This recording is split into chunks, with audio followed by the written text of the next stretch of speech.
Hello students, welcome to my channel medical with nursing officer and today's topic is MTP. ठीक है, medical termination of pregnancy को पढ़ेंगे हम आज।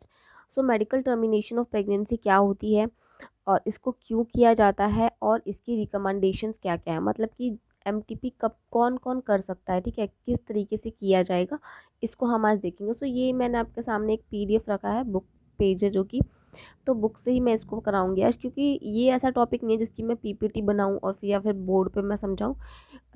Board पे भी मैं करा सकती हूँ, बट अभी क्या है कि थोड़ा प्रॉब्लम है, तो बोर्ड पे मैं नहीं करा पाऊँगी इसे, इसलिए बुक से भी ये बहुत इजी ही है। इसलिए मैंने सोचा कि मैं इसको बुक से ही करा देती हूँ, क्योंकि बुक में भी बहुत पॉइंट वाइज ही लिखा हुआ है, तो सेम चीज़ को पीपीटी बनाना है ना, कोई वो तो है सही नहीं है। तो इसलिए मैं बुक से ही इसको करा देती हूँ। तो अभी तक के लेक्चर्स को देखने के लिए thank you so much and subscribe करें चैनल को अगर अभी तक आपने किया नहीं है, ठीक है, क्योंकि आप लोग सब्सक्राइब करते हैं तभी मेरा भी मन करता है कि मैं और वीडियोस बनाऊं, वरना फिर ऐसे मोटिवेशन नहीं आता है ना। तो जब तक आप सब्सक्राइब नहीं करेंगे चैनल को, लाइक करो, कमेंट किया करो ज़रूर। हर एक वीडियो को जब भी आप देखते हो तो कमेंट कर दिया करो कम से कम कि हाँ ये अच्छा लगा, ये समझ आया, या फिर नेक्स्ट वीडियो इस पर बना दो। तो उससे क्या होगा कि मुझे भी अच्छा लगेगा कि हाँ मेरी जो वीडियोज़ है ऑडियंस तक पहुँच रही है, आप लोग देख रहे हैं। तो इसके लिए, और ये अभी हमारा ओबीजी चल रहा है, सो इसके रिगार्डिंग मैं आपको एमटीपी जो अभी मैं कराती हूँ, सो एमटीपी क्या होता है ना, उससे पहले इंडक्शन ऑफ अबॉर्शन। ठीक है, इंडक्शन ऑफ अबॉर्शन, देखो अगर आपको नोट्स लिखने हैं तो साथ के साथ आप इससे ही लिख लेना, ठीक है, इसमें जो है कि आप इसमें से साथ के साथ ऐसे लिख सकते हो। सो इंडक्शन ऑफ अबॉर्शन क्या होता है? Deliberate termination of pregnancy either by medical और by surgical method below the viability of the before the viability of the foetus, ठीक है, is called induction of abortion. Induction क्या का क्या मतलब है? किसी चीज़ को टाइम से पहले जो हम उसको अबॉर्ट कर रहे हैं, ठीक है, किसी चीज़ को फोर्सफुली, है ना, किसी चीज़ को मतलब कि नेचुरल नहीं होने देना, इंडक्शन यानी कि नेचुरल नहीं होगी वो चीज़, उसको हम खुद से ही उस प्रोसीजर को कर देंगे। So it is deliberation of and termination of pregnancy, ठीक है, जो प्रेगनेंसी है उसको टर्मिनेट करना डेलिबरेटली आइदर बाय मेडिकल और सर्जिकल मेथड। आप इसको मेडिकल मेथड से भी कर सकते हो और सर्जिकल मेथड से भी कर सकते हो। सो मेडिकल करते हैं हम ड्रग्स के थ्रू, और सर्जिकल मेथड में हम जो है कि सर्जरीज का यूज़ करते हैं, जो कि मैं आपको बताऊंगी बाद में।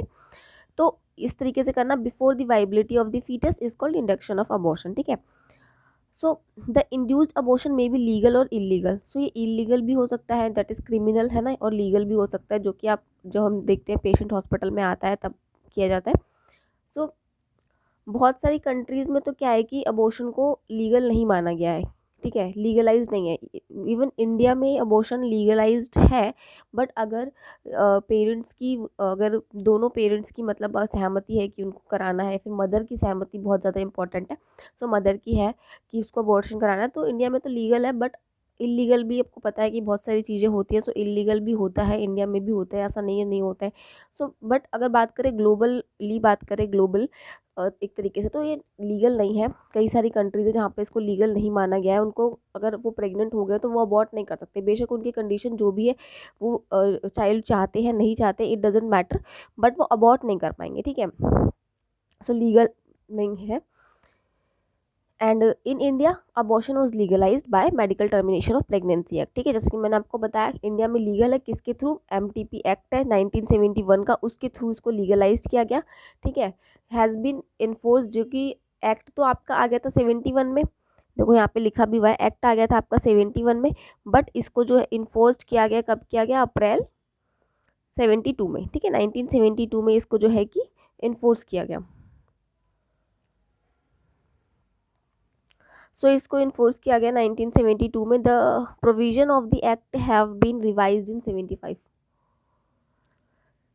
सो ये आपका एक तरीके से इंट्रोडक्शन हो गया कि इंडक्शन ऑफ अबॉर्शन क्या होता है, यानी कि एमटीपी का क्या सीन है, एमटीपी क्या होता है। सो नाउ देखो एमटीपी क्या है, कि अगर लीगलाइजेशन की भी बात करें, सो लीगलाइजेशन के बाद से भी क्या है कि जो अबॉर्शन है उसको डेलिबरेटली करना, वो आपका एमटीपी में आता है। मैं जैसे कि आपको बोला मेडिकल प्रैक्टिशनर्स ही करते हैं, डॉक्टर्स करेंगे इसको, ठीक है। उसके लिए क्या क्या प्रोविज़न होना चाहिए, मतलब किस तरीके से एमटीपी को किया जाता है, क्या क्या प्रोविज़न होना चाहिए।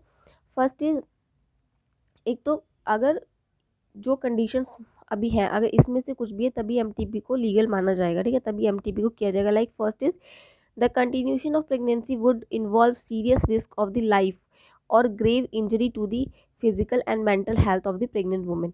ठीक है।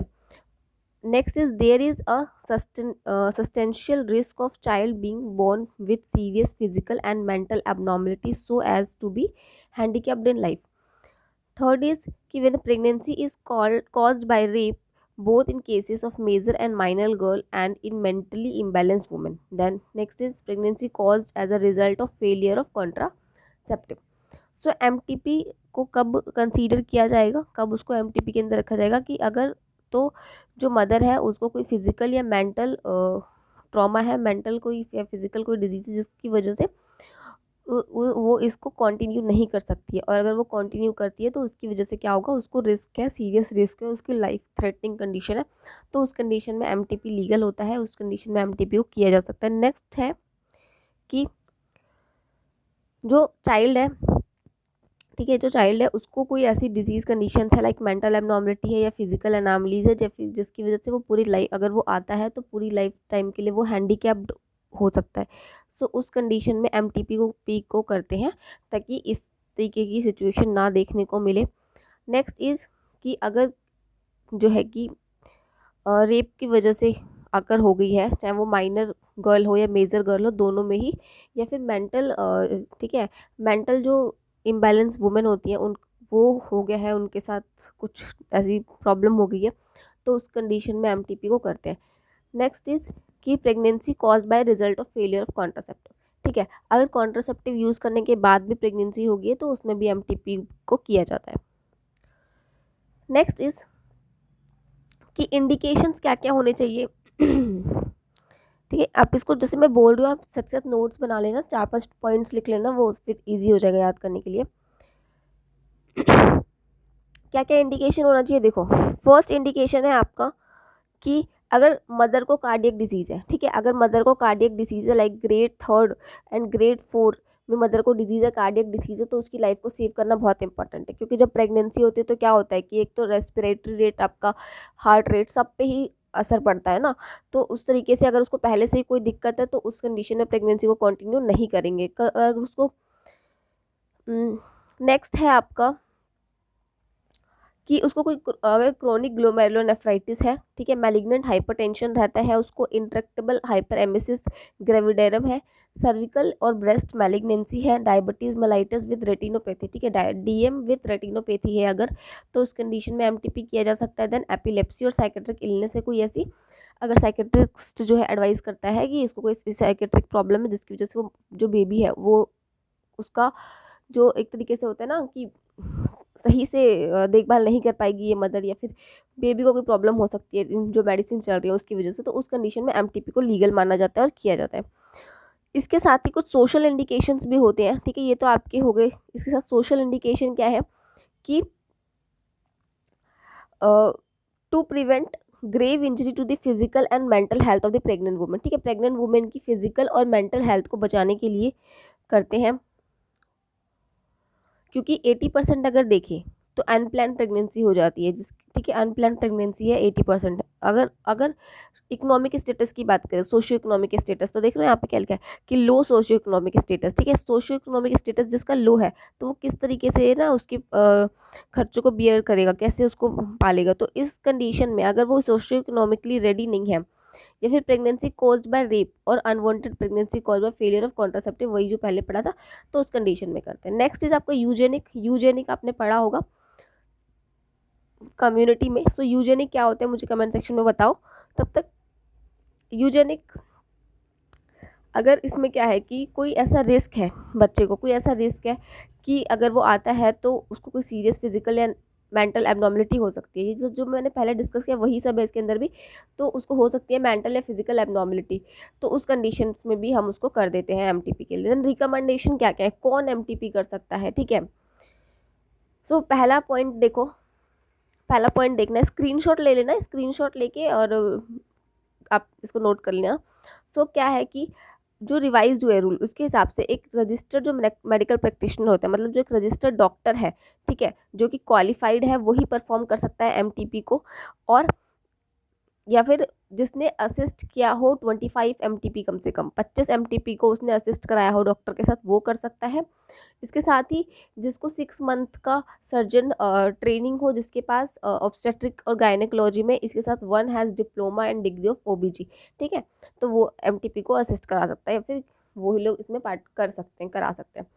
Then termination can only be perform in hospitals, है ना, सिर्फ हॉस्पिटल्स में ही होंगे, जो कि गवर्नमेंट जिसको मेंटेन करती है उसमें होगा, और जो गवर्नमेंट के थ्रू अप्रूव्ड प्लेस होंगी सिर्फ वहीं पर ही होगा, ठीक है।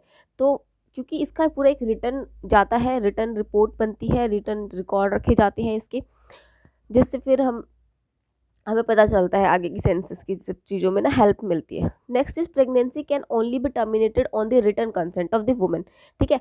जैसे कि मैंने पहले बताया था कि वुमेन जो है, जो मदर है, उसका कंसेंट ही इंपॉर्टेंट है बहुत ज़्यादा। हस्बैंड का कंसेंट नहीं है तो भी चलेगा, बट मदर का कंसेंट इंपॉर्टेंट है। हस्बैंड के कंसेंट की रिक्वायर्ड नहीं है, ठीक है, रिक्वायरमेंट नहीं है। सो प्रेगनेंसी इन माइनर गर्ल, अगर उसकी एज 18 से कम है, ठीक है, और लूनेटिक, अगर वो लूनेटिक है, can not be terminated without written consent of the parents और legal guardian. So legal guardian जो भी इसका होगा, या फिर जो पेरेंट्स होंगे, उनका कंसेंट लेंगे हम, क्योंकि यहाँ पे मदर तो नहीं दे सकती कंसेंट क्योंकि वो माइनर है, और अगर वो लूनेटिक है तो भी नहीं दे सकती। अब लूनेटिक क्या होता है? लूनेटिक होता है मेंटल रिटार्डेड, जो होते हैं मेंटली, जिसको कोई प्रॉब्लम है तो लूनेटिक के अंदर आता है, उसको लूनेटिक्स बोला जाता है, ठीक है। Next is termination is permitted up to 20 week of pregnancy. When the pregnancy exceeds 12 week, opinion of 2 medical practitioners is required, ठीक है। अगर कोई MTP कराना चाहता है, उसकी प्रेगनेंसी, ठीक है, कितनी होनी चाहिए परमिटेड? 20 वीक तक आप करा सकते हैं। अगर उससे ज़्यादा होगी है तो फिर 2 मेडिकल प्रैक्टिशनर्स की जो है की रिक्वायरमेंट, उनकी एडवाइस आपको लेनी पड़ेगी, ठीक है। Next is the abortion has to be perform confidentially, ठीक है। कॉन्फिडेंशियली मैंने आपको पहले ही बताया कि जो रिपोर्ट्स हैं वो बनती हैं, फिर उसको रिपोर्ट्स को रखा जाता है, रिकॉर्ड एंड रिपोर्ट सब रखा जाता है, ठीक है। तो वो सब चीज़ें। So this is all about the MTP, medical termination of pregnancy, ये हमने पढ़ा। अभी इसके अंदर क्या होता है, मेथड्स होते हैं ना, एक तो मेडिकल मेथड होता है, देन सर्जिकल मेथड होता है। सो इसको हम आगे कंटिन्यू करेंगे। उससे पहले आज का वीडियो यहीं तक, नहीं सब्सक्राइब किया तो सब्सक्राइब करें चैनल को, एंड या थैंक यू फॉर वॉचिंग।